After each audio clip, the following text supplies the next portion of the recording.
대한축구협회가 축구 대표팀 감독으로 홍명보 전 울산 HD 감독을 공식 선임했습니다. 파장이 굉장히 커지고 있습니다. 내정 때부터 파장이 컸는데 외국인 감독 선임하겠다고 공개적으로 축구협회가 얘기를 해놓고 제대로 된 설명도 없이 돌연 국내 홍명보 감독으로 발표를 해버렸기 때문입니다.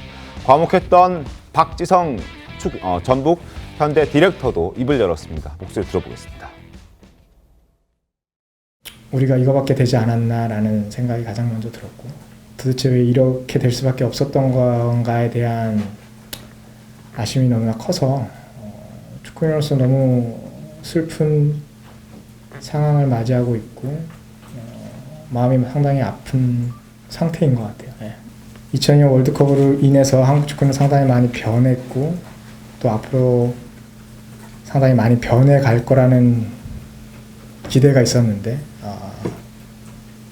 그때와 달라진 것이 무엇인가에 대한 답을 이렇게 받았다라는 것이 뭐라고 말할 수 없을 정도로 좀 참담한 것 같은 기분이 들긴 합니다. 자, 박지성 씨가 말도 별로 없는 박지성 씨가 지금 대한축구협회를 비판하고 나섰습니다. 자, 비판의 이유가 궁금합니다. 단순히 홍명보 감독이 싫어서일까? 아니면은 홍명보 감독이 아닌 정몽규 회장을 비판하기 위한 것일까? 아마 어떻게 좀 받아들여야 되겠습니까? 송민 변호사님 말씀해 주십시오. 클린스만 감독이 선임이 될 때도 사실 논란이 많지 않았습니까? 네. 경질 과정도 매끄럽지 않았는데 지난 2월 16일에 경질되고 홍명보 감독 선임이 발표될 때까지 약 4개월 반 정도의 시간이 있었습니다. 그동안에 굉장히 유수의 그 외국인 감독의 이름이 오르내렸고 그런 훌륭한 클래스의 외국인 감독들을 선임할 것처럼 언론에 계속 알려졌었는데 결국은 결론이 홍명보 감독이었습니다. 그런데 국내 감독을 단순히 선임했다고 뭐라고 하는 것이 아니라 그 절차가 대단히 투명하지 못했다는 겁니다. 그리고 팬들에게 어떤 기대 관리의 면에서도 실패한 측면이 있어요. 그 홍명보 감독의 선임을 발표하던 그 주에도 대표팀 감독 후보로 어떤 사람들이 오르내렸냐고 하면은 거스포의 전 썬더랜드 감독, 또 뭐 호주 대표팀 감독을 지낸 뭐 그레이엄 아놀드 감독, 이런 사람들의 이름이 오르내렸습니다. 그러다가 갑자기 급 유턴을 해서 홍명보 감독이에요. 지금 박지성 디렉터나 또 축구 선수 출신의 이천수 씨나 네. 공통적으로 지적하는 것이 이런 투명하지 못한 절차입니다. 알겠습니다. 결국 투명하지 못한 절차, 과연 누가 책임져야 되느냐? 바로 정몽규 회장이 책임져야 된다라고 얘기를 하고 있습니다. 들어보시죠.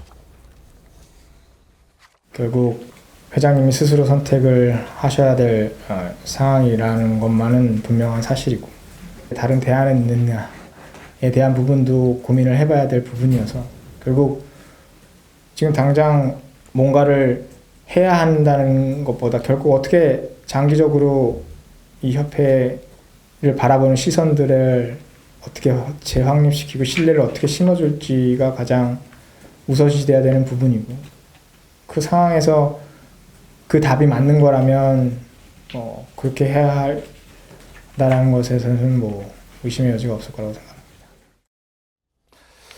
자, 지금 축구 대표팀이 이렇게 시끄럽습니다. 축구 대표팀 감독 선임을 놓고 지금 홍명보 감독으로 공식 확정이 된 상황인데 정몽규 회장을 둘러싼 축구협회를 비판하는 목소리가 점점 커지고 있기 때문에 과연 정몽규 회장이 추가적인 입장을 내놓을지 아니면 홍명보 감독이 다시 바뀔지 이런 부분도 앞으로 저희가 계속해서 좀 지켜봐야 될 그런 대목인 것 같습니다. 월드컵도 이제 얼마 남지 않았는데 한번 지켜보도록 하죠.